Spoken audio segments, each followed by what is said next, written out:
Hello, everyone, and welcome to another episode of Grief in the Raw. My name is Kelli Holloway, and I am just so excited to share this intimate discussion with you publicly so that you can both heal, affirm, and also help to guide your grief journey through the conversations that we have. So thank you so much for joining us. And I want to introduce, without further ado, my guest for the session today is Miss April Franklin. Hi, April.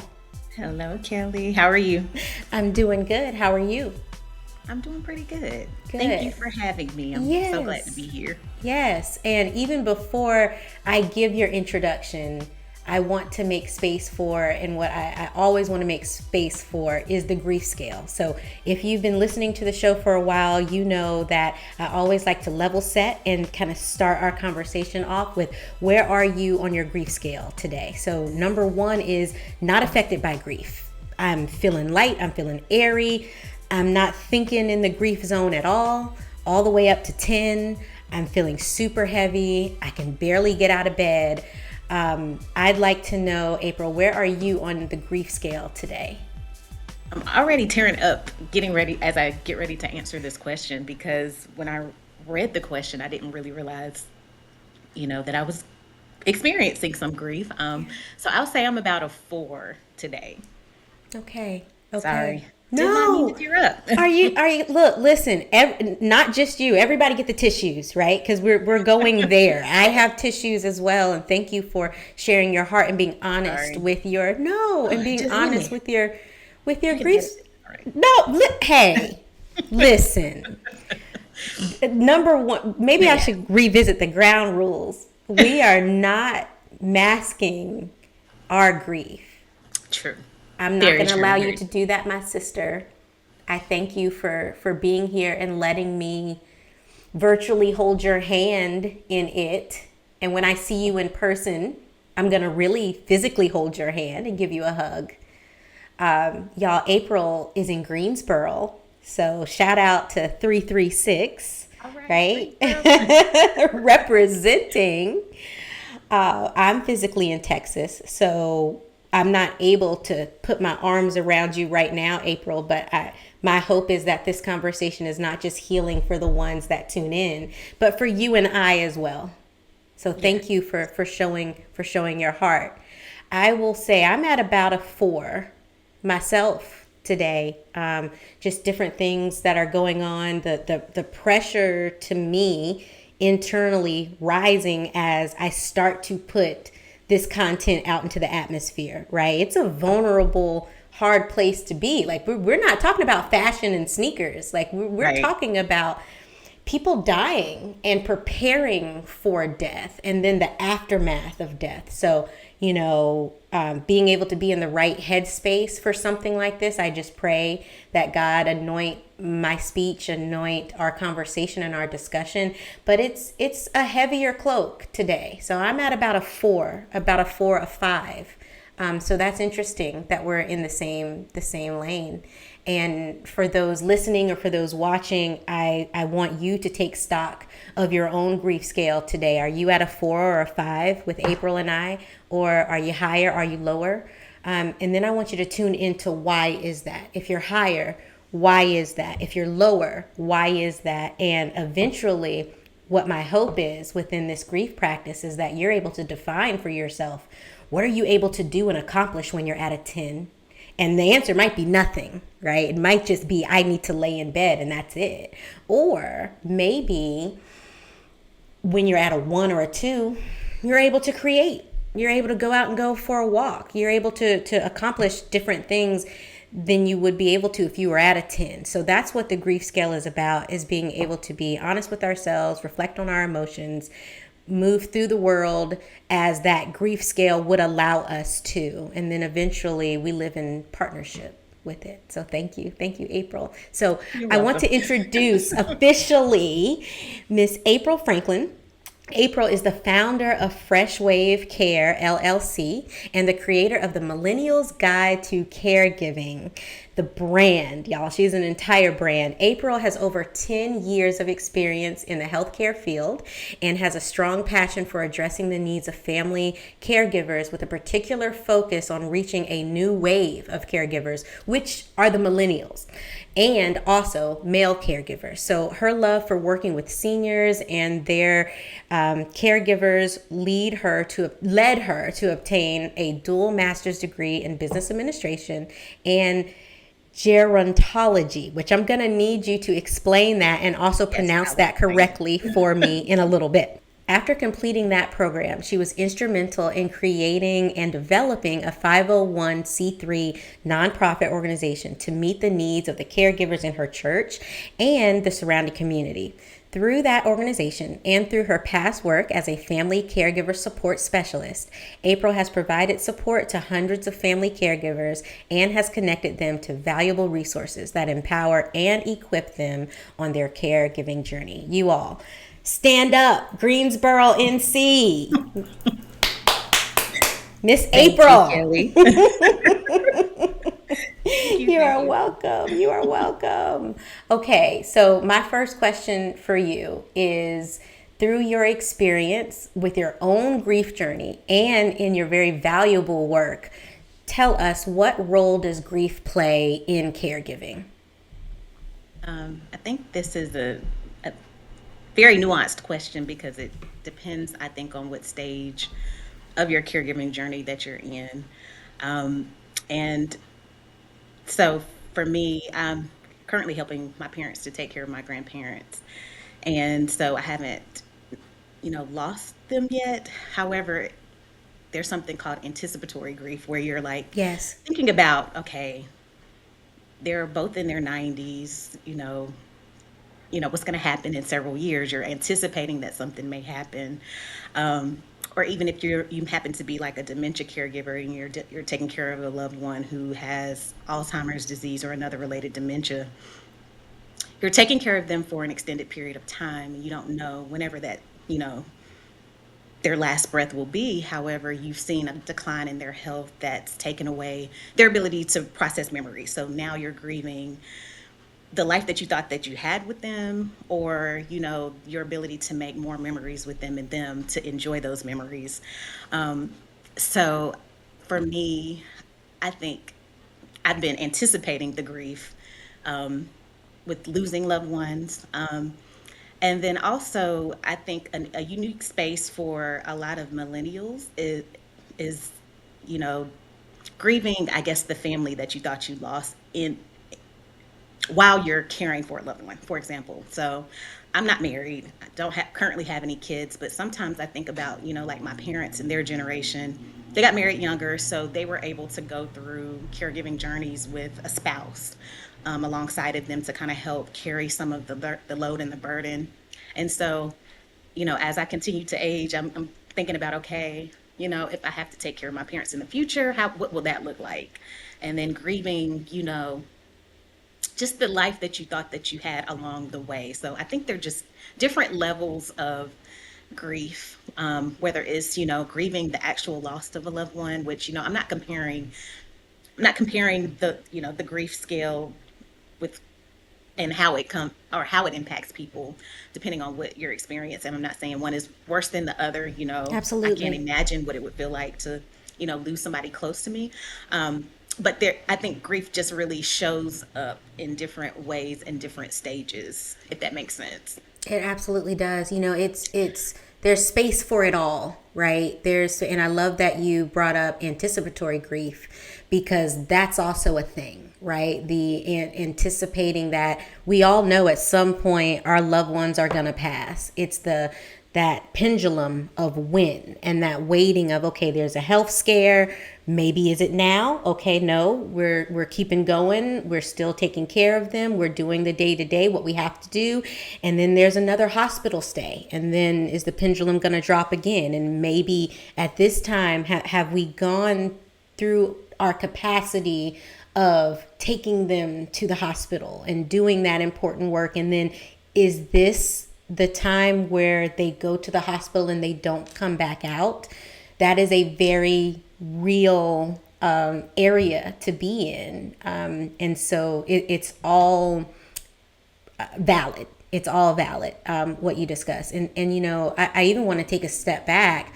How do you define a caregiver? Because, I understand we as millennials, sometimes we throw words around and just don't even know what someone's understanding of it is. And we may have listeners or viewers like, am I a caregiver? Like, how do you know that you are a caregiver? What does that definition look like?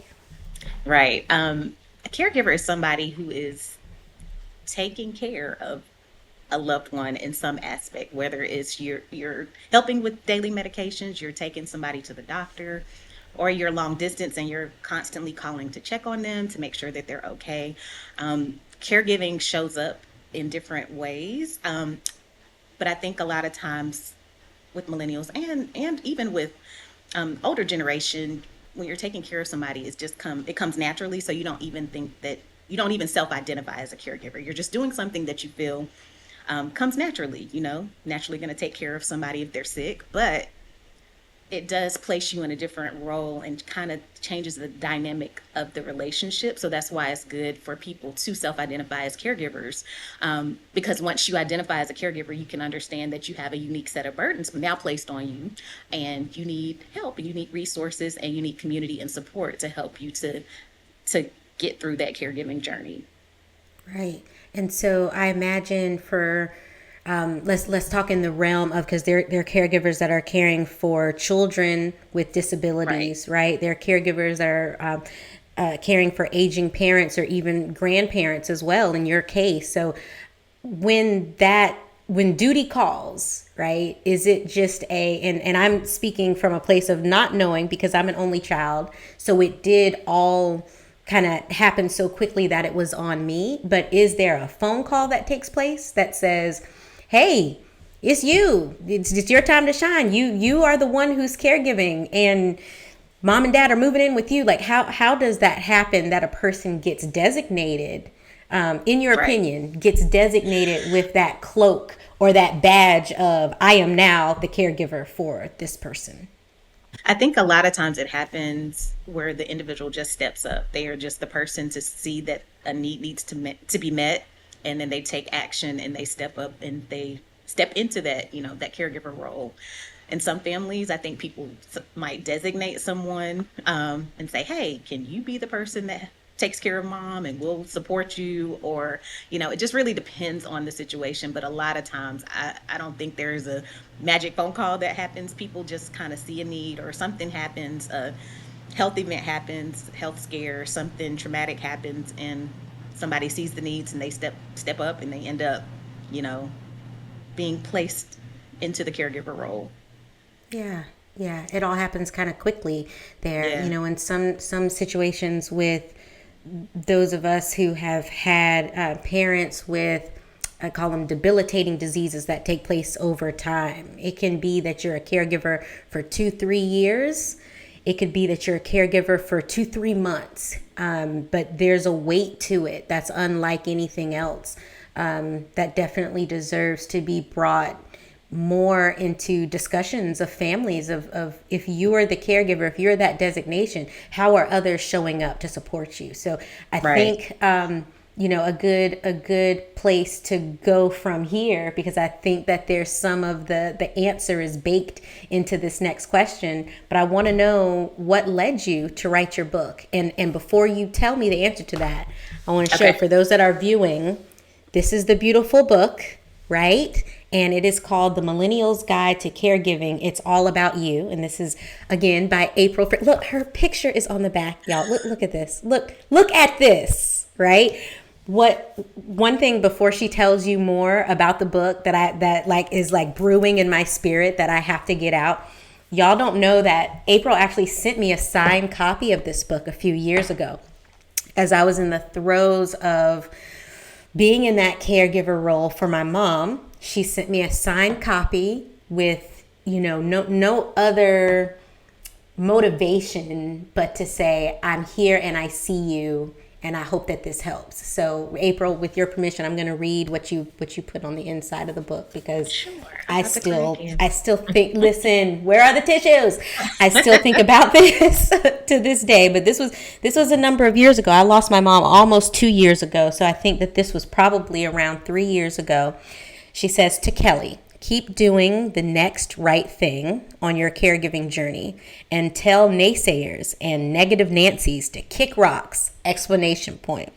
You are doing a great job, and don't you forget it. Love, April. So, my sister, I want to thank you for this, You're welcome.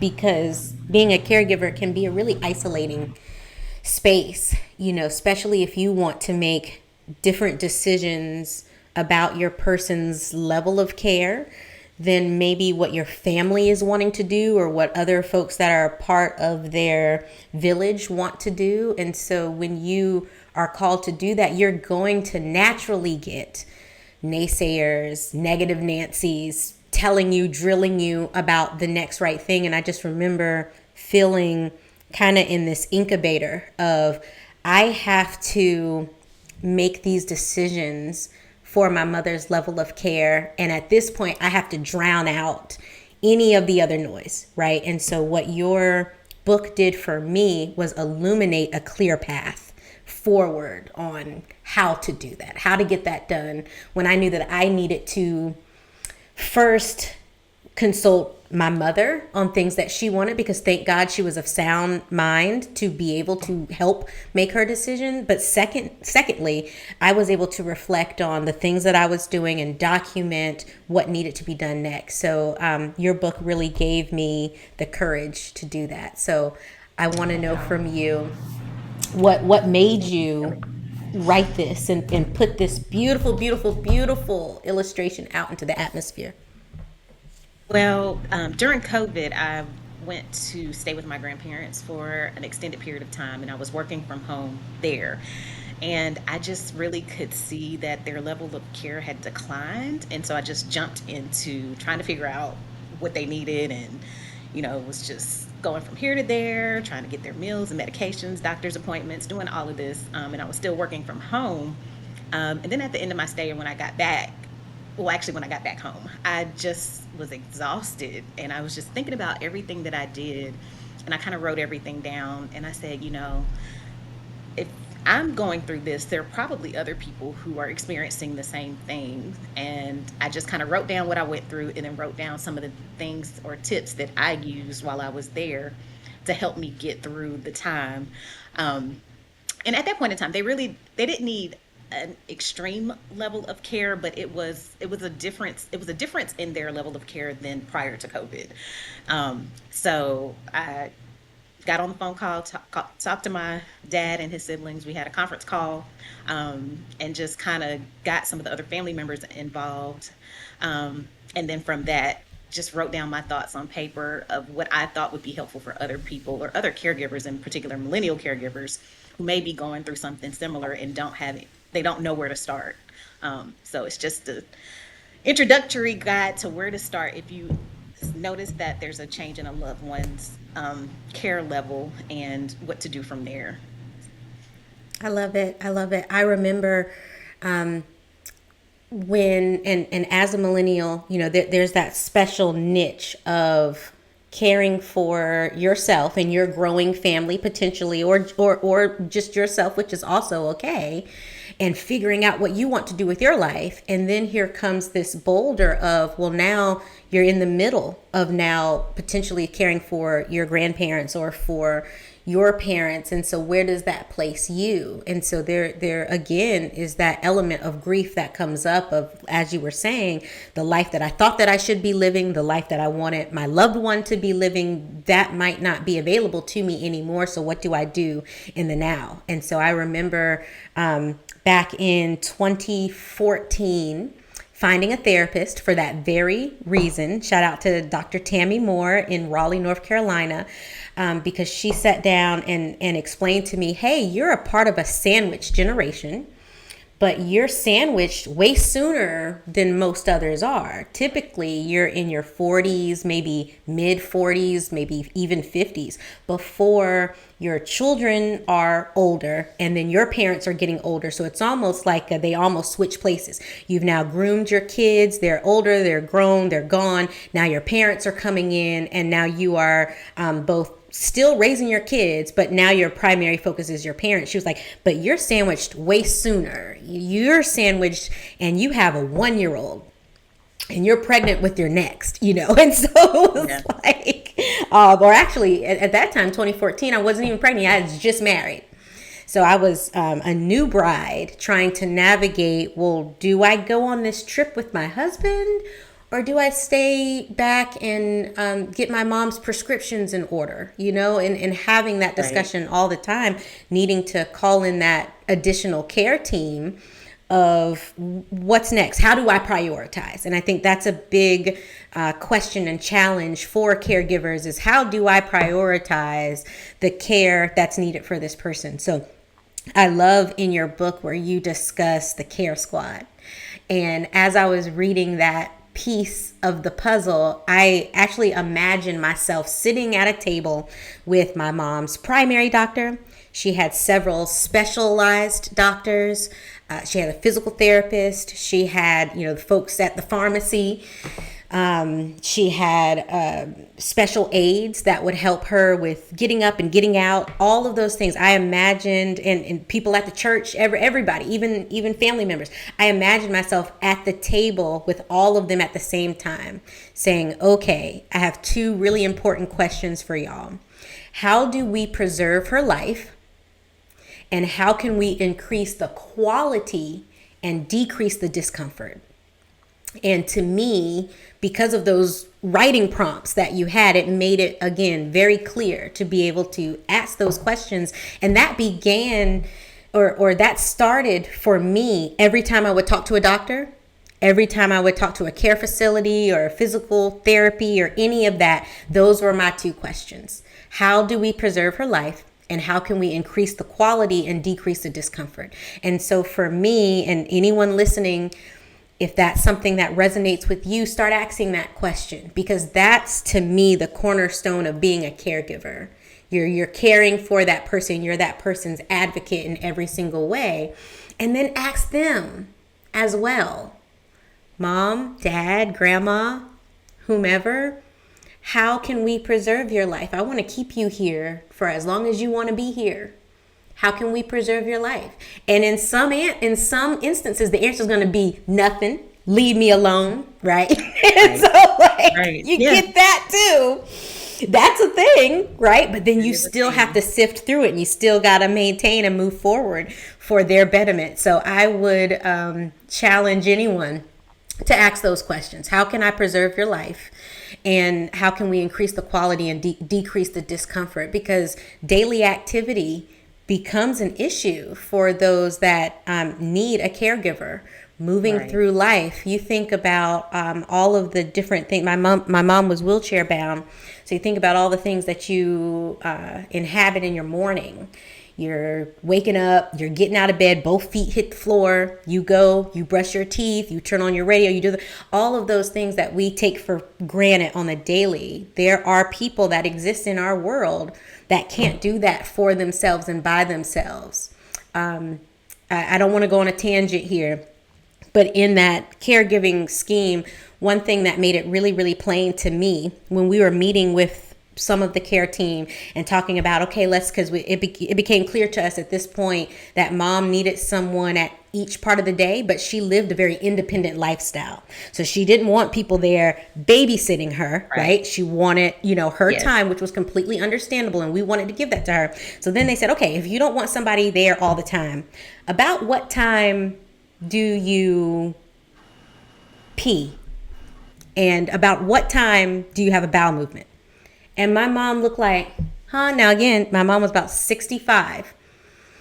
And being asked, what time do you go to the bathroom? Well, who knows? And I was like, I raised my hand. I was like, I don't even know the answer to that for myself, And so there's a transactional piece where you have to plan and you have to get that succinct, because now it's not just about you having the autonomy to use the bathroom. We're trying to make sure that you're safe while doing it, right?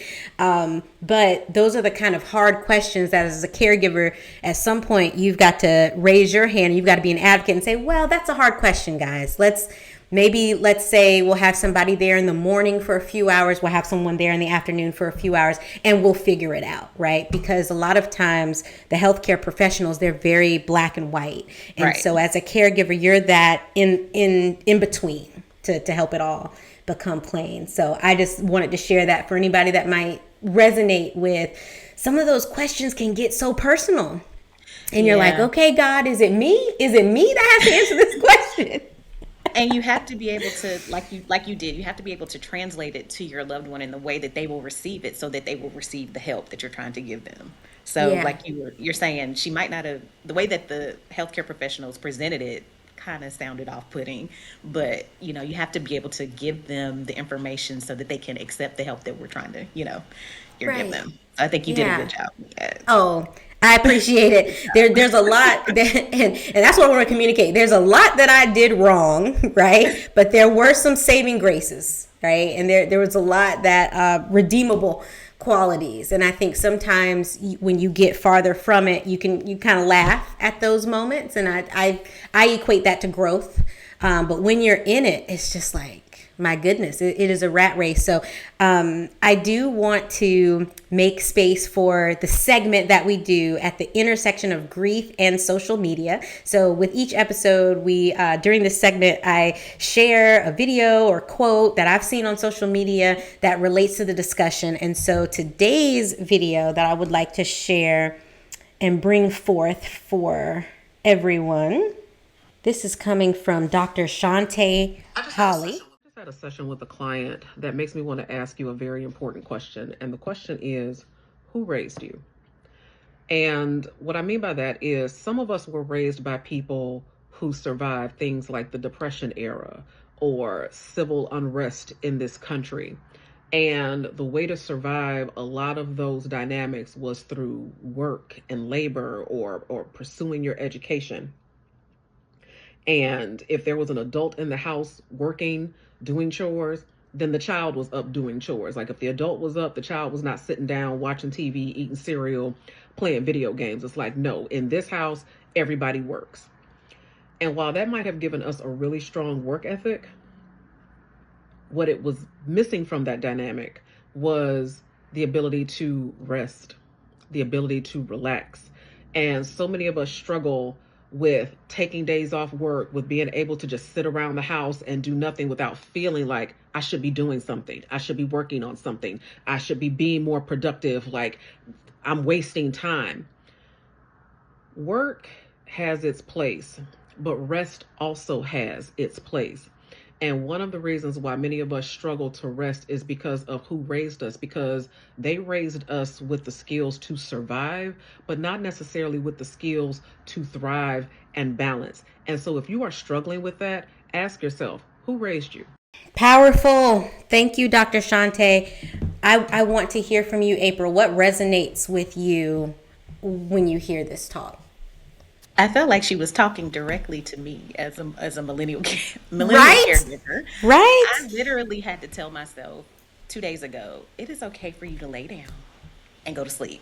Like you can do what you need to do tomorrow because the due date is not due until 2 days from now. So lay down and go to sleep. And I think many caregivers have an issue with resting and just taking time to just do nothing or to do something that they actually enjoy doing outside of what's on their list of things to do for their loved one. Um, when you get that mantle placed upon you and you just jump into that caregiver role, your immediate attention goes from focusing on yourself to focusing on everything about the other person that you're caring for.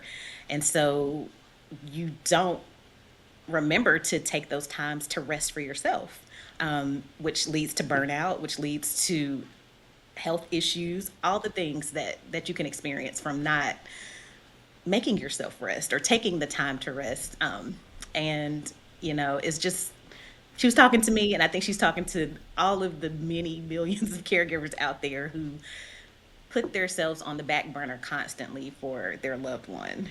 And so, yeah, it resonated with me greatly.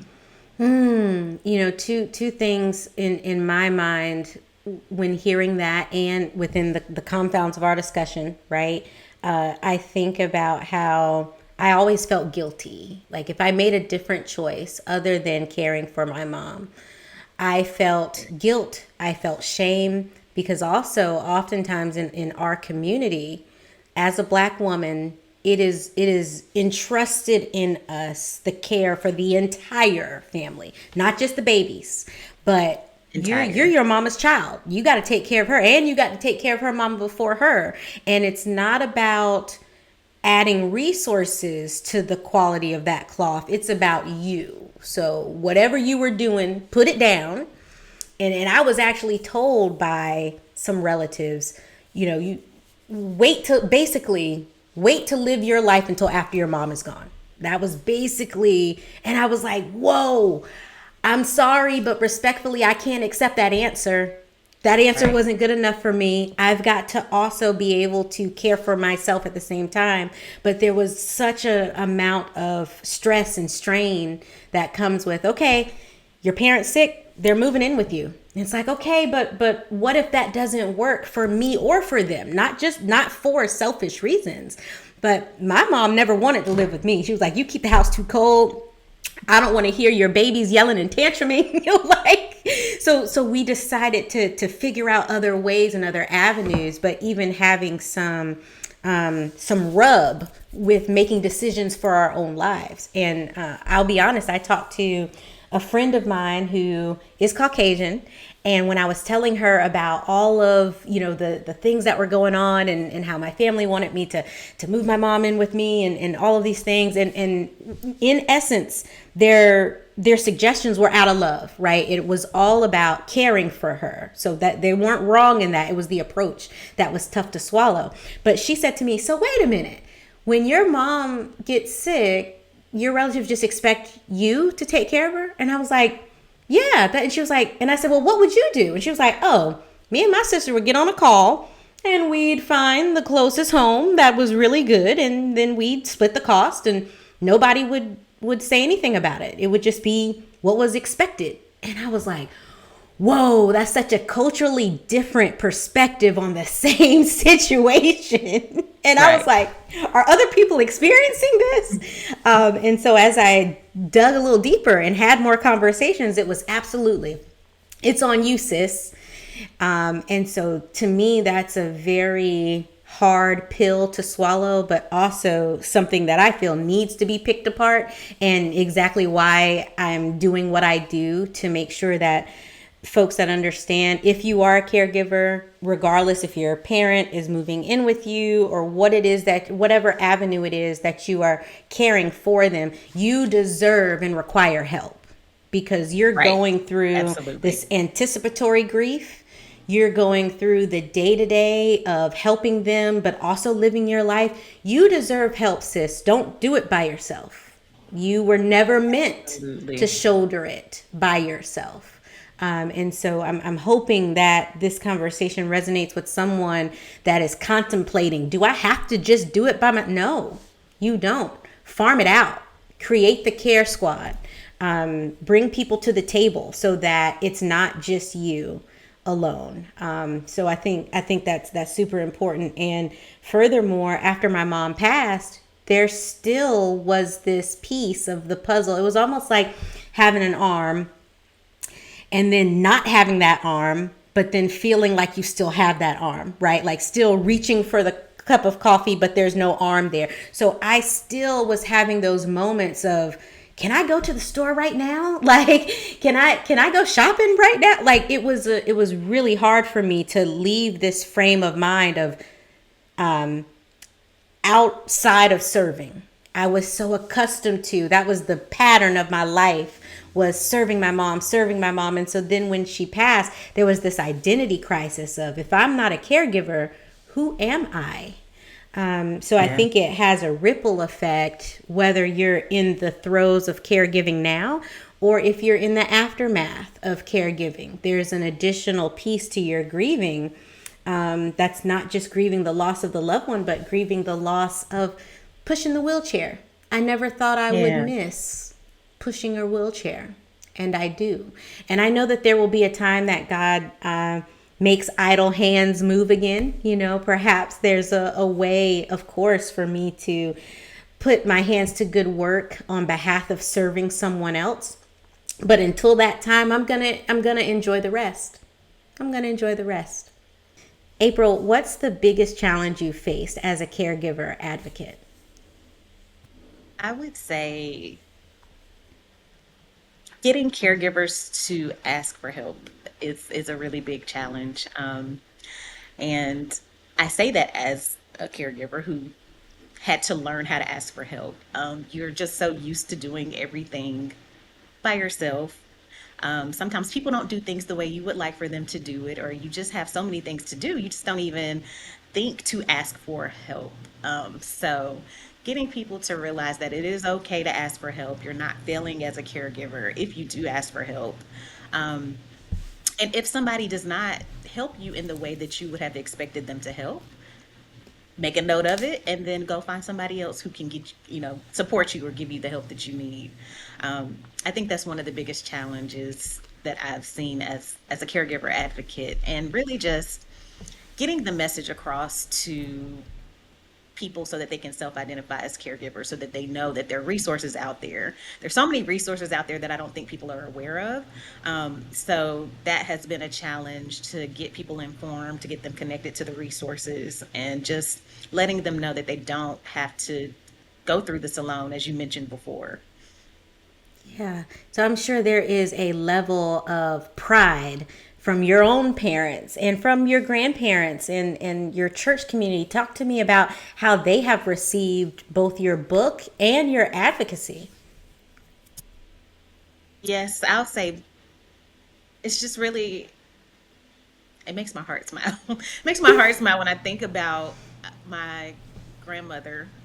When I first wrote my book, she was one of my biggest fans. She was telling everybody about it. She was um, telling people at the church, getting all of her friends involved to make sure that they supported the book. Um, and then, my mom, um, I'll say one of the biggest honors was when she read it, and she's a very harsh critic in terms of making sure that things are, grammatically correct, and she'll let you know when something's not right. After she read it, she looked at me and she just was like, "This is good." And she actually wrote the foreword for the book I saw, based I off of her saw. experience caring for her mother. So that was an honor to me, for my mom to receive it, and for her to reflect on her journey as a caregiver, and see that, some of the things that I addressed, she resonated with and really felt would be helpful to other caregivers. That was one of the biggest prizes, or I guess rewards, I would have that I felt on this journey of, developing and writing the book. I love it. What's the biggest misconception about being a caregiver, in your opinion? I would say that it has to be hard. And I will say that caregiving is hard. There are aspects of it that are difficult. It's emotional. You do give up a certain part of your life. However, there are ways that you can make it easier so you don't have to struggle through it. So that is something that I would say is the biggest misconception. You don't have to struggle through it. As you mentioned before, there's so many resources out there. There are people that you can get connected to help you build that community, to help shoulder some of the burden. And so caregiving doesn't have to be hard. And there are also rewarding aspects of caregiving. Um, I recently watched a documentary. Well, no, it was a comedy special, called Good Grief by Marlon Wayans. I don't know if you've seen it. Ooh, Have you I seen have it? not. And Okay, what say it is it's again, and we will also put it in the show notes because it's something that it sounds like I'm watching this weekend. Tell us more. Yes, I will give you a warning. It's a little, a little bit of cussing, a little crass language. However, the overall message to me was really beautiful, because Marlon had the opportunity to care for his mother in her latter years, and I think he also cared for his father, which was an opportunity that his other siblings didn't get. And one of the things that he said in his special is that when you're caring for your parents, you get to see them in a different light other than when they were your parents. So you get to see them in a more vulnerable position, and you get to actually form a friendship with them that you would not have had to been able to form had you not had that relationship or that opportunity as a caregiver.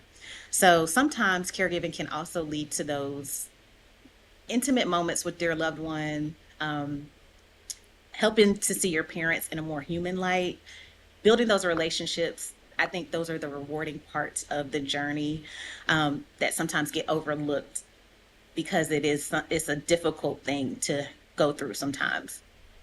I love that. And to me, that reminds me of, and I think this is a great place for our grief practice for the week. And this actually comes from April, so I'm going to let her tell you more. But we always want to implement a grief practice that will help you in your personal grief journey. And so this is definitely for the caregivers, but it can also be for anyone that's within their grief journey right now to be able to reflect. And it's a prompt that comes out of April's book. So April, you want me to read it or you want to read it? Tell me. I'll let you read. I say you read Okay. it, and then Okay. All right. All right. So I'll read it, but then you tell us more, right? Okay, I'll tell So the prompt in April's book, page 64, is what brings you joy and what brings your loved ones joy? What are some new and creative ways that you can create moments of joy with your loved one? Yes. And to add on to that, that to me is one of my favorite tips in the book because I think it encompasses the reason why you are a caregiver. You are a caregiver because you're there to make sure that your loved one has a good quality of life for the remainder of time that they are here. And it's so important for you to connect with them in ways that they enjoy, different things in life. And also it's important for you to reconnect with things that you enjoy in life. So for example, when I was caring for my grandparents or when I would go visit them, I would always go get Sonic slushies for them. My grandparents had never had a slushie prior to COVID.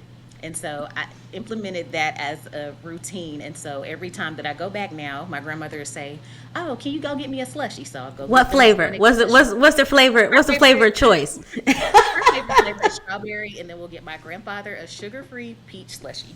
Ooh, I love And it.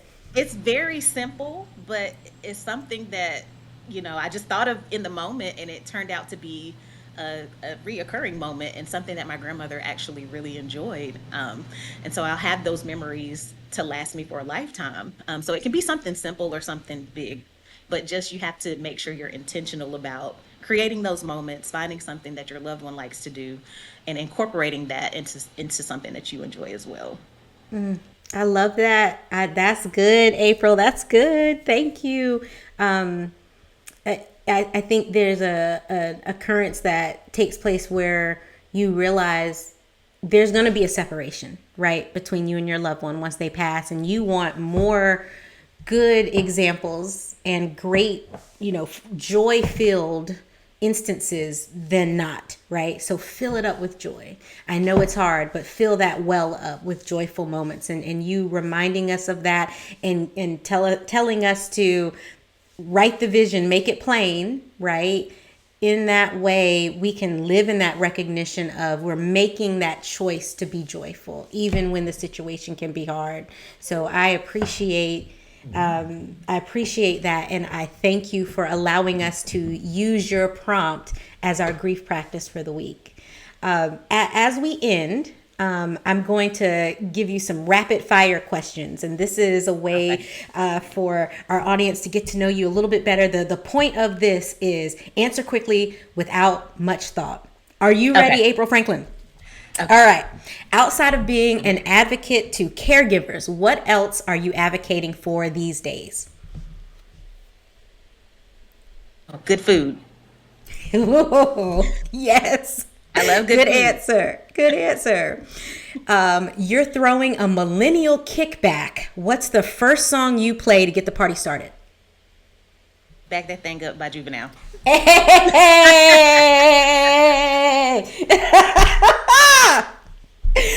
Oh, the 99 and the 2000s. Okay. 9,000. What is your favorite comfort food?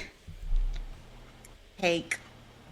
Birthday cake Why? with buttercream icing. Okay, is there a reason why, or just the I just sweetness love gets you? cake. Yeah, I have a yeah. sweet tooth.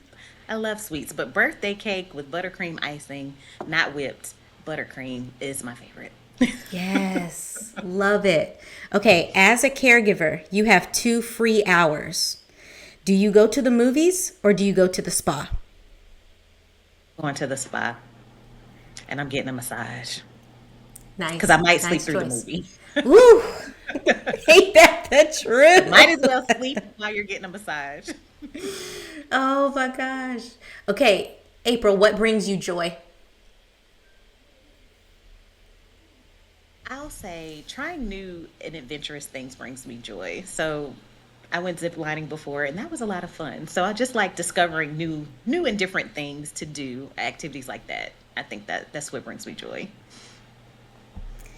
What has grief taken from you? I think grief has taken the ability to enjoy the now, because you're so focused on what didn't happen or what could have happened or what you think should have happened that you're not enjoying what's actually happening now. What has grief given you? A new perspective on love. Um, and I've heard this saying, I don't know how true it is, but people say that grief is just love that doesn't have anywhere to go right now. So when I think about grief, I don't think of it as like a big bag ugly word. I think of it as you're just, experiencing love that you can't place on to that person right now or that particular situation. So it just gave me a new perspective on what love means. I love it. That is beautiful. As always, y'all, take what you need, leave what you don't, share it with someone who needs it the most. I love you, my sister. April, thank you so much Thank for you, Kelly. joining Love you us. too. In the moments that we have left, please tell us, how can we learn more about you? Where can we get the book? How can we connect with you after this episode? Go. Yes, I am on Instagram as the Millennials Guide to Caregiving. Also, you can go to my website, freshwavecare.com. The book is on Amazon. I also have a coloring book on there as well. Yeah, catch And me. we will link all of that in the show notes as well. Thank you so much, April. I love you. Thank you again. Love you. Have a good day. You too. Thank you for joining me, Kelli Holloway, inside of today's episode. For a deeper dive, remember you can watch this episode on YouTube and listen on your favorite audio streaming platform. Make sure to like, share, and subscribe. For more information about Grief in the Raw podcast and to connect with me, my special guest, and the Grief in the Raw community forum, visit kellyandco.com. All links are in this episode's description.